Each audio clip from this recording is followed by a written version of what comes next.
So today was the day that Spurs and West Ham learned their fates on the final day of the Premier League season. One would stay up, one would go down. Spurs started the day with a 2-point advantage. They only needed to avoid defeat and they would survive. Of the two sides, as you can see there, it was Spurs that scored first against Everton.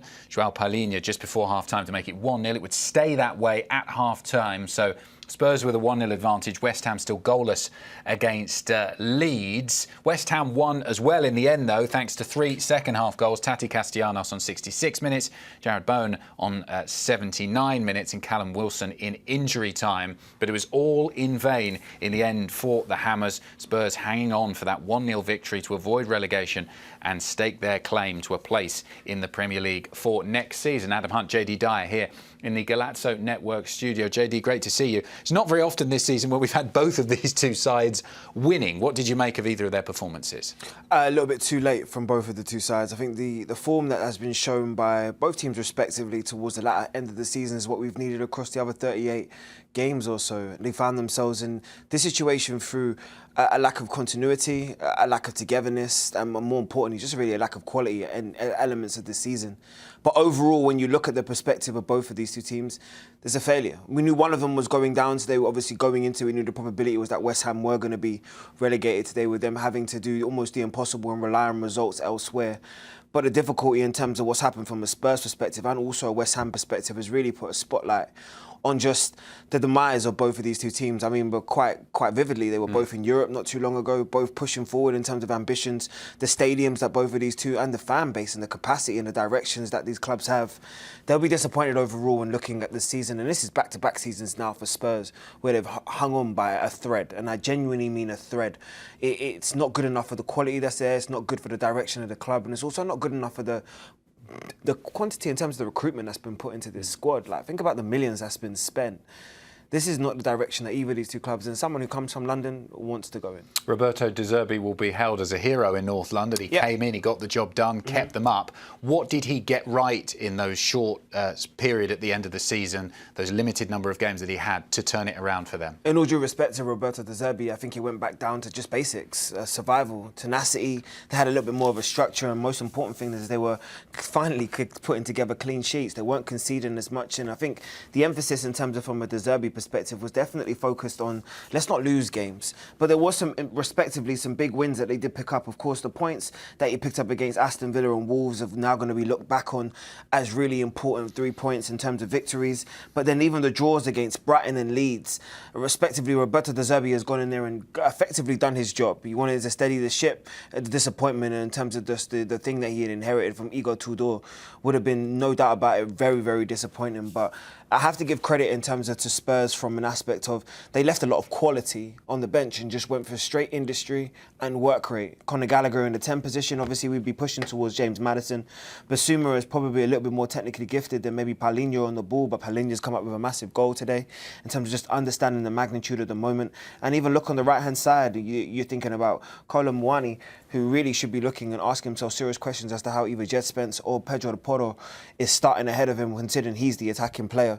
I really do think it speaks about the desperation that was in Spurs towards the end of the season, but also credit to Roberto De Zerbi for just doing what was required, which was you wanted to see effort, you wanted to see togetherness, and more importantly, you just wanted to see a little bit of industry and work rate. And finally, Spurs put it all together to just put a run of 8 wins together or so.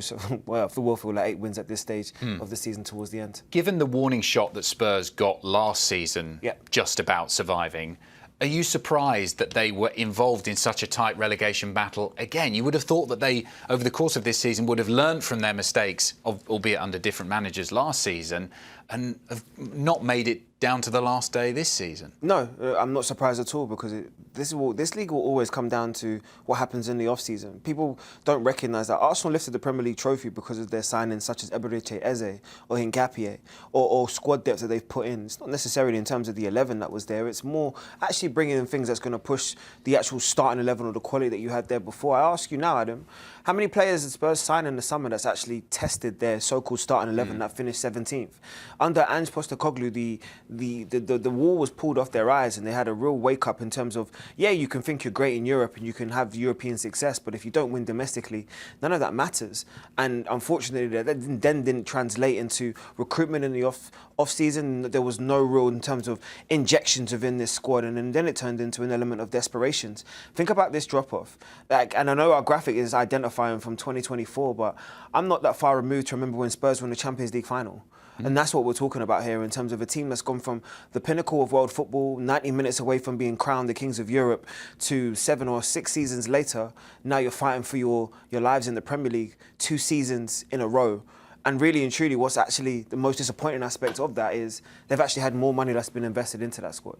They've actually had more time to turn around and build correctly.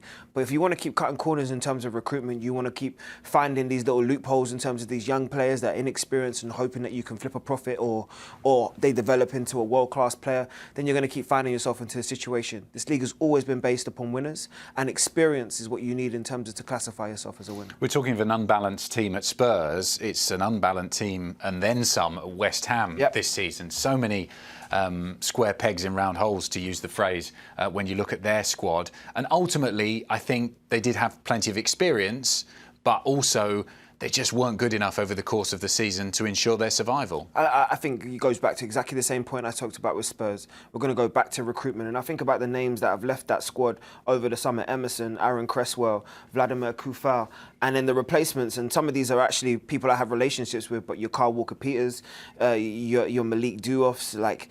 These are just not good enough. And Skulls, you're upgrading from the academy. It's nothing really to do with the quality of the players you're trying to replace. It's more to do with the actual understanding of the club, the stability, how to grind out 10 to 15 wins within a Premier League season.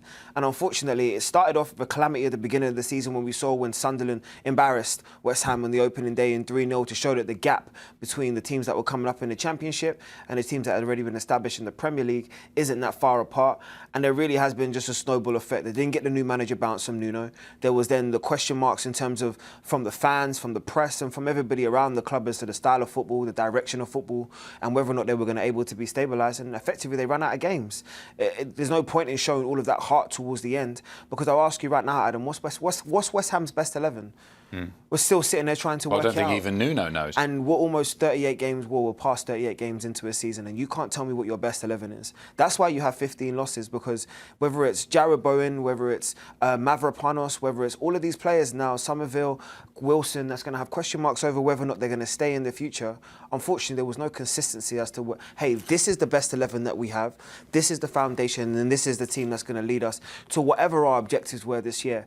Too much chopping and changing, too many late additions that weren't adding enough quality. And unfortunately, and I'm going to say this again, the teams that are coming up from the Championship, the gap between the Premier League and the Championship is as tight as it's ever been. So that's why you have your Leeds that are stabilising instantly, your Sunderlands that are now qualifying for Europe, because everyone seems to think that you keep sleeping on these teams that are coming up.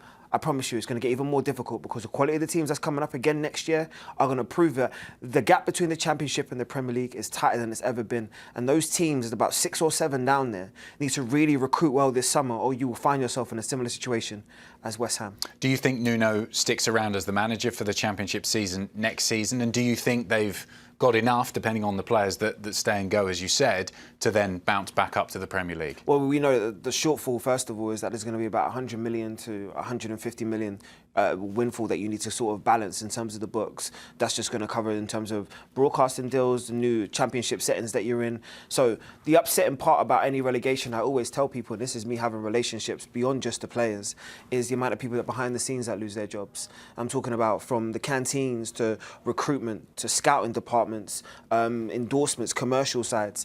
When a club like that goes down, unfortunately, that wage bill isn't just reflected in terms of the players.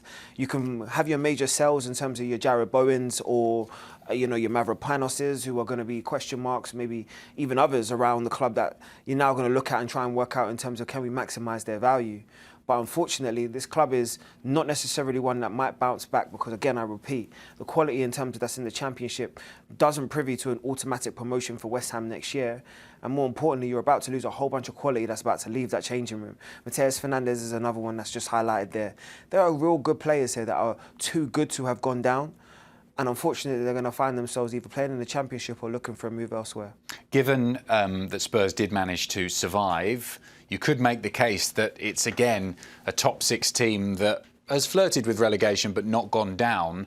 Do we think now that, given what we've seen over history, that those really big teams in English football, the top six as we call them, are too good overall to go down to the Championship? No, not at all. I don't really understand this myth about this top six. Did anybody watch the Premier League this year?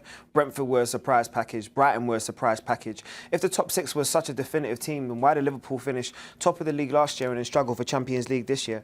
Aston Villa is disrespected to not even be on this graphic, considering the consistency they've had under Unai Emery, which is probably a better consistency than Man United, Liverpool and Spurs have had over the last few years. Chelsea struggled to finish in the top 10. So what qualifies you as the top six? There is no top six. The top six are the teams that finish every single year in the same positions. And I remind everybody, just because Spurs had all of the endorsement, have the most beautiful stadium across London, arguably across the world of football, and they've now finished 17th twice. So you can have all the glitz and the glamour, but football is always going to be about winning games. And if you don't win games, if you don't show togetherness, if you don't show tenacity over 38 games, and more importantly, actually prove that you deserve to be in this league, you will find yourself relegated really quickly.